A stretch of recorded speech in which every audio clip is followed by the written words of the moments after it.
Okay, KGX, kamusta tayong lahat? At day 2 ng buhay crypto natin. Okay, so ngayon, ang papakita ko lang sa inyo, syempre itong ating calendar, no? For the month of June.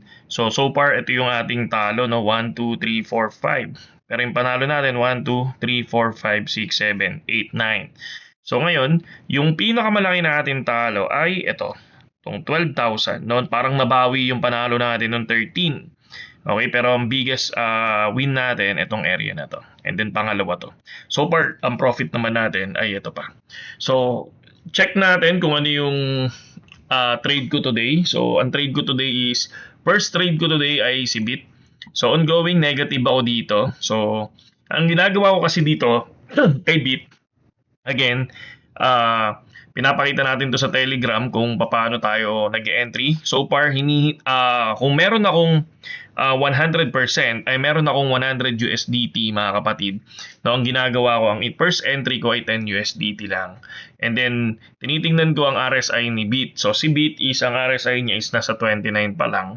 So, next entry ko niyan, once bumagsak to ng RSI 25, magkakatlos ako dito and then mag-entry ako ng mas malaki sa position ko sa unang entry. So, for example, 10 USDT magiging 20 USDT yan mga kapatid, no? Basta ang maximum profit ko ay 100 USDT. Hinahati ko yan sa trade, sa per trade. Okay? So sa ngayon, wala pa naman, nasa 3% pa lang tayo at ang RSI is nasa 29.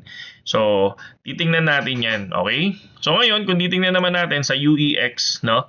Ito yung ating trading competition mga kapatid at kahapon nasa rank 12 tayo, pero ngayon nasa rank, check lang natin, individual, okay?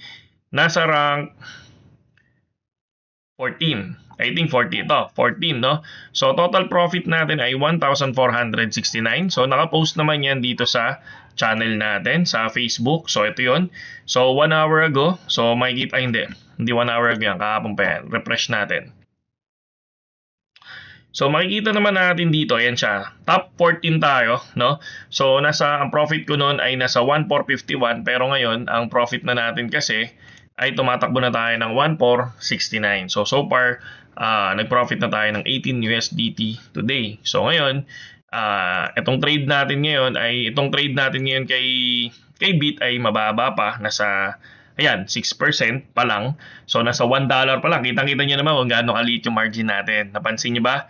So, napakaliit lang yan. Kaya sabi ko nga sa inyo, pag nag-entry ako sa umpisa, mababa lang para kapag nag-dip at bumagsak ang RSI, no, doon ako mag-entry ulit. Mag-entry ako ng mas malaking position, and then, kapag nag-pump, ayun, doble o triple yung aking profit. So, ganun yung ginagawa na ating strategy, mga bossing. So far, kasi gusto ko ipakita sa inyo na dapat profitable ang mga trader. Okay?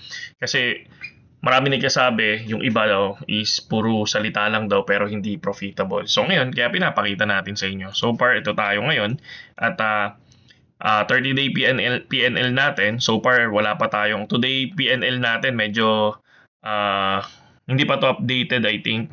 So negative 0.10%. So far, yan pa lang naman yung pwede ko ipakita sa inyo. At saludo sa inyong lahat, KGX, sa mga wala pang Telegram. At kung gusto nyo pumasok sa Telegram natin, welcome naman kayo.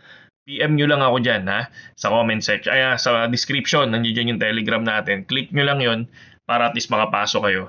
So far, wala pa akong entry kay BTC. Okay? So, hindi pa ako nag-entry kay BTC. Hayaan ko lang si BTC bumagsak. Again, tulad ng sinabi ko, ang next buy ko ay BTC ay 50,000. No? 50,000, kapag umokay na ang 50,000, nakuha na natin yon, bibili ka agad ako dyan ng 50% ng asset ko. I think 100,000 ang worth na ibibili ko kay BTC. And then, hihintayin ko yung 40,000 kung bumagsak, another 25% ng asset ko ang ilalagay ko doon. So, ganun lang siya. And then, yun lang. At saludo sa inyo lahat. Galing kasi ako sa bukid, mga AGX, no?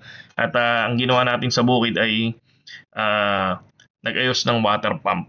Okay? So sabi ko nga sa inyo, may time sa pagtitrade. Hindi mo inuubos ang oras mo dyan. Okay? So ngayon, kung titignan nyo, negative 8% o 1.5 USDT, napakaliit, di ba? Tingnan nyo. Versus dito sa margin natin, sa profit natin na 1,469. So, hindi niya napakaliit niya, napakatiting, di ba? So, kaya ang gagawin natin dyan, pag yan, ako hinihintay ko talaga, sana bumagsak kasi para makita ko yung RSI. So, sa ngayon, 29 pa rin ang RSI, no? So, possible, kung babagsak man yan, kunyari mag 1.7, okay, TP. Tapos, pasok ng mas malaking margin. Okay? Saludo sa inyo lahat, KJX. Magandang hapon sa inyo lahat.